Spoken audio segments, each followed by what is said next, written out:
நேர்கள் அனைவருக்கும் அஸ்ஸலாமு அலைக்கும் வரஹ்மத்துல்லாஹி வபரகாத்துஹு மற்றொரு காணொளி ஊடாக உங்களை சந்திக்கின்றேன்.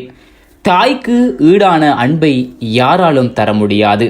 தாய் என்பவள் தன்னை அர்ப்பணித்து தன் பிள்ளைகளை வளர்க்கக்கூடிய, ஏன் தன் பிள்ளையை பெற்றெடுப்பதற்கு மரணம் வரை சென்று வருகின்றாள். அந்த அளவுக்கு ஒரு உன்னதமான உறவு தாய்மை. எத்தனையோ பிள்ளைகள் இந்த தாய்மையின் அன்பை பெறாமல் தவித்துக் கொண்டிருக்கின்றார்கள்.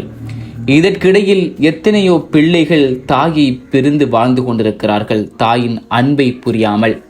அந்த வகையில்தான் மதினாவில் ஒரு தாயின் கண்கலங்க வைக்கும் சம்பவத்தை இந்த காணொளி ஊடாக பார்க்க போகின்றோம்.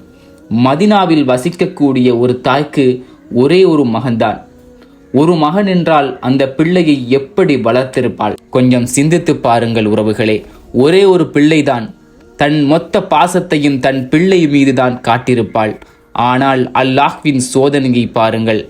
மதினாவில் ஒரு விபத்தில் சிக்கி அவருடைய மகன் மரணித்து விட்டார்.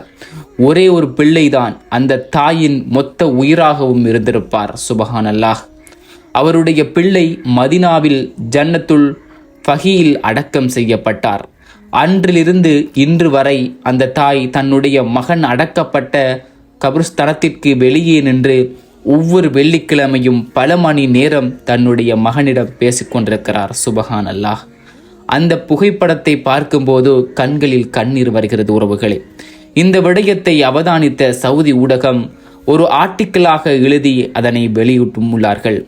அன்பார்ந்த என் சகோதர சகோதரிகளே, இந்த இடத்தில் மிக முக்கியமான ஒரு விடயத்தை கூற வேண்டும். இன்றைய காலகட்டத்தில் நம் சமூகத்தில் கூட எத்தனையோ பிள்ளைகள் தங்கள் தாயை ஒரு சுமையாக நினைத்து கொண்டிருக்கின்றார்கள். அவர்களை ஒரு வேலைக்காரி போன்று நடத்துகின்றார்கள்.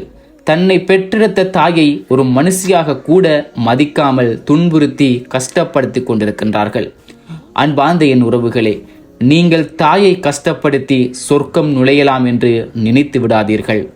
அல்லாஹு தாலா குர்ஆனில் கூறுகின்றான், பெற்றோரில் ஒருவரோ அல்லது அவர்கள் இருவருமோ உம்மிடத்தில் நிச்சயமாக முதுமை அடைந்து விட்டால் அவர்களை உஃப்சி என்று சடைந்தும் செல்ல வேண்டாம். அவர்களையும் உம்மிடத்திலிருந்து விரட்ட வேண்டாம். இன்னும் அவர்களிடமும் கனிவான கண்ணியமான பேச்சையே பேசுவீராக என்று அல் குர்ஆன் 17வது அத்தியாயம் 23வது வசனம் கூறுகின்றது. எனவேதான் அன்பார்ந்த உறவுகளே, பெற்றோர்களை கண்ணியமாக நடத்தி இறைவனின் அருளை பெற்றுக்கொள்ளுங்கள். இன்ஷா அல்லாஹ் மற்றொரு காணொளி ஊடாக உங்களை சந்திக்கின்றேன். அஸ்ஸலாமு அலைக்கும் வரஹ்மத்துல்லாஹி வபரகாத்துஹு.